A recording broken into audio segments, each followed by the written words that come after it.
Hello everyone. आज अपन subject science देखते हैं फोर्थ क्लास की, जिसमें अपन ने लास्ट क्लास में पढ़ा था प्लांट हैबिट्स के बारे में, लेसन पढ़ रहे थे अपन। ठीक है, तो इसमें अपन ने पढ़ लिया था प्लांट्स ऑफ कोस्टल एरिया तक। ठीक है, अब देखते हैं प्लांट्स ऑफ डिज़र्ट। डिज़र्ट मतलब रेगिस्तान में कैसे प्लांट पाए जाते हैं। प्लांट लाइक कैक्टस, डेट पॉम, बबूल एंड कीकर ग्रो इन डिज़र्ट। ये जो प्लांट होते हैं कैक्टस, पॉम, बबूल, ये क्या करते हैं डिज़र्ट एरिया मतलब रेगिस्तानी एरिया में पाए जाते हैं। These plant develop special feature which help them to survive in the desert without water for many days. इनमें एक स्पेशल फीचर पाया जाता है जिससे क्या करते हैं ये रेगिस्तान में भी बिना पानी के बहुत लंबे समय तक जीवित रह सकते हैं। इनके फीचर चले देखते क्या होते हैं। The leaves of desert plant are reduced to spine. इनकी जो पत्तियां होती हैं वो कांटों में, स्पाइन में रूपांतरित हो जाती हैं। This feature help to reduce water loss from the plant. जो ये फीचर पाया जाता है पत्तियों का, जो कांटों में रूपांतरित होने वाला फीचर है, क्या करता है पानी के नुकसान को रोकता है। वेपोरेशन में जो पानी उड़ जाता है उनको क्या करता है रोकता है, ये इससे ये प्रोसेस नहीं होने पाती। The process of photosynthesis in plants like cactus take place in the stem because chlorophyll is present in the stem. इनमें जो फोटोसिंथेसिस की प्रोसेस होती है वो स्टेम से होती है, क्योंकि पत्तियाँ जो होती हैं इस चीज़ों की, क्योंकि इनके स्टेम में क्लोरोफिल पाया जाता है। ठीक है, जैसा पिक्चर देख पा रहे हैं इनका स्टेम कैसा, ये हरा हरा है, तो फोटोसिंथेसिस की प्रोसेस इनके स्टेम से ही होती है। ठीक है, the fleshy stem stores food and water which is used by the plant to survive in the desert. इनमें क्या करता है ये जो स्टेम होता है फूड को और वाटर को स्टोर करके रखता है ताकि कभी खाना पानी ना मिले तो इससे ये इसका यूज़ कर सकें। The desert plants have very long roots. इनमें जो कहते हैं बहुत लंबी रूट्स पाई जाती है। क्यों? क्योंकि पानी की कमी होती है तो पानी बहुत नीचे नीचे होता है, तो ये लंबी रूट क्या करती हैं नीचे से पानी को एब्जॉर्ब करती हैं। This type of roots help to plant in getting water by penetrating deep under the ground. ठीक है, नीचे तक जाती हैं और मिट्टी से पानी को खींच के लाती हैं। देखिए पिक्चर आप देख पा रहे हैं कैक्टस का है, ये पॉम का ट्री है। ठीक है, अब नेक्स्ट देखते हैं plants of mercy area. Mercy मतलब जो दलदली क्षेत्र में उगते हैं प्लांट, उनके बारे में बताया गया। The trees that grow in marshy plants are called mangrove. जो मर्सी एरिया प्लांट पाए जाते हैं क्या बोलते हैं मैंग्रोव पाए जाते हैं। The root of mangrove grow above the soil because air cannot reach their root। इनके पौधे जड़ क्या करती है मिट्टी में ऊपर की ओर आ जाती है, काहे के लिए गैस एब्जॉर्ब करने के लिए। ठीक है, तो क्योंकि दलदल में जो होता है सांस लेना मुश्किल होता है, मीथेन गैस पाई जाती है, जिससे ये क्या करते हैं अपने प्लांट की रूट ऊपर कर लेते हैं ताकि गैसों का आदान प्रदान बना रहता है। This type of root is called breathing root. जो ऊपर के रूट कर लेते हैं सांस लेने के लिए उनको ब्रीथिंग रूट कहते हैं। These roots have tiny openings at their tips through which gases can pass। इनकी जो जड़ें होती है छोटे छोटे छिद्र पाए जाते हैं जिससे गैसों का आदान प्रदान होता रहता है। Plants of heavy rainfall area. ऐसे पौधे जो बहुत ज़्यादा वर्षा वाले क्षेत्र में उगते हैं। Plants that grow in heavy rainfall area are full of leaves and are less green around the year. जो पानी वाले वर्षा वाले क्षेत्र में प्लांट उगते हैं वो क्या रहते हैं हमेशा हरे भरे रहते हैं। ठीक है, और उनकी पत्तियाँ बहुत कम नहीं गिरती हैं। They are called evergreen tree. इनको क्या कहते हैं एवरग्रीन मतलब सदाबहार वृक्ष कहते हैं। The example are rubber, teak,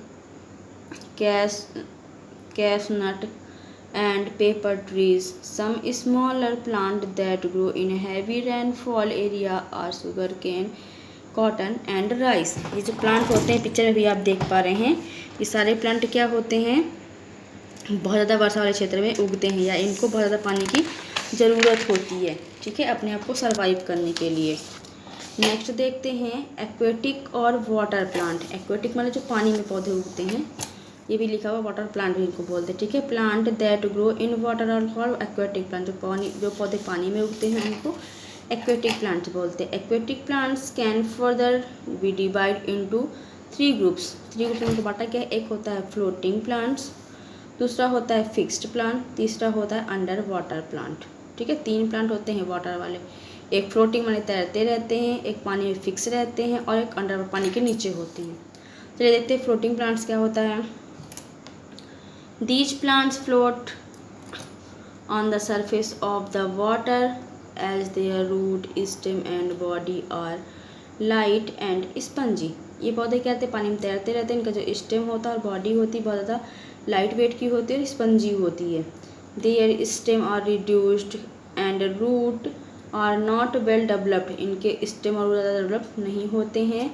the leaves have a tiny waxy. इनके लीव्स पे सोचो वैक्स टाइप के वैक्स पाए जाते हैं। इससे पानी डालेंगे तो पानी की बूंदें तुरंत नीचे गिर जाती हैं। Waxy coating to that water does not wet the surface and black the stomata and block the stomata present in the upper surface. और इनकी पत्तियों में क्या होता है, मोम टाइप का आवरण पाया जाता है, जिससे क्या करते हैं ये पानी इनके तली पे नहीं ना पाता है। और क्या करती हैं ये छोटे छोटे ब्लॉक्स होते हैं स्टोमेटा, उनके ऊपर पत्तियों के ऊपर पाए जाते हैं। These plant protect small animals from the hot sun. इनका जो ये फीचर होता है वो स्मॉल एनिमल्स से और सन से इनको बताता था कि ये सूखने ना पाए, ख़राब ना होने पाए। ठीक है। Duckweed, water lettuce and water hyacinth are the example of the floating plants. Picture आप देख पा रहे हैं, देखिए इसमें बना हुआ है डगवीड बना है, वाटर लेटस बना हुआ है और वाटर हाइचीन बना हुआ है। ये देखिए प्लांट क्या होते हैं, पानी में उगते हैं। इनकी पत्तियां मोम टाइप की होती है, वैक्स का आवरण होता है पत्तियों में। ठीक है। नेक्स्ट देखते हैं फिक्स्ड प्लांट। वाटर पानी में सेकेंड क्या है, फिक्स। ये कहते हैं पानी के अंदर फिक्स रहते हैं। Fixed plant grow at the हड्डी बैंक्स और इन सोलो वाटर। ये कहते हैं पानी में अपने आप को फिक्स किए रहते हैं। Such plants have a long hollow stem and broad leaves. इनकी क्या कहती है, तने भी बहुत ज़्यादा बड़े होते हैं और पत्ते भी बहुत ज़्यादा बड़े। देखिए जैसे लोटस का कितनी बड़ी बड़ी पत्ती दिखाई जा रही है। ठीक है। इनकी पत्ती और स्टेम दोनों बड़े बड़े होते हैं। The hollow stem and broad leaves help them to flat and to keep the flower above the water. ये क्या करती है, पानी में इनको फ्लोट करने के लिए जो बड़ा स्टेम होता है हेल्प करती हैं। और क्या करती हैं, फूल में भी इनकी हेल्प करती हैं। These leaves have stomata only on the upper side so that the water does not block their pores. इनमें भी क्या होता है, पत्ती के ऊपर पानी होता है जिससे स्टोमेटा के जो स्पोर होते हैं वो ब्लॉक नहीं होने पाते। The broad floating leaves of such plants provide nesting place for some tiny birds। ये क्या करती हैं, इनकी पत्तियाँ प्लांट की हर तरीके से रक्षा करती हैं। Water lily lotus are the example of the fixed aquatic plant. Water lily और लोटस क्या होते हैं, फिक्स्ड प्लांट के एग्जाम्पल होते हैं। ठीक है। नेक्स्ट देखते हैं अंडर वाटर और सबमर्ज्ड प्लांट। ये क्या होता है, जो पानी के अंदर होते हैं। These plants grow under the water. इस प्रकार के पौधे पानी के अंदर होते हैं। The leaves of such plants are narrow and have no stomata. इनकी पत्ते बहुत छोटी होती है, स्टोमेटा नहीं होता है इनमें। Their root remain fixed in the soil. जड़ें इनकी मिट्टी में फिक्स रहती हैं। The stem are very delicate and flexible due to air space होता है, इसलिए इनके बहुत ज़्यादा फ्लेक्सिबल होते हैं जो स्टेम वगैरह होते हैं। The stem and leaves follow with the water current. Stem जो होता है और पत्तियाँ जो होती हैं वो पानी में फैली हुई रहती हैं। These plants breathe through their body surface. ये क्या करती हैं, अपनी बॉडी सरफेस से सांस लेती रहती हैं। Such plants clean water by removing the carbon dioxide release the aquatic animal. ये क्या करती हैं, एक्वेटिक एनिमल के लिए कार्बन डाइऑक्साइड रिलीज करते रहते हैं ये पौधे, ताकि ये जो पानी में जीव रहते हैं वो शासन ले CO2 ले पाएँ। That's why these plant are kept in an aquarium. Hydrilla and tape grass और the example of under water plant. Hydrilla और टैब ग्रास क्या है, इसके एग्जाम्पल हैं। अब देखते हैं some special plant, some special plant कौन कौन से होते हैं देखते हैं। पहला, नॉन ग्रीन प्लांट, जो पौधे हरे नहीं होते हैं। Plants like mushroom, mould and fungi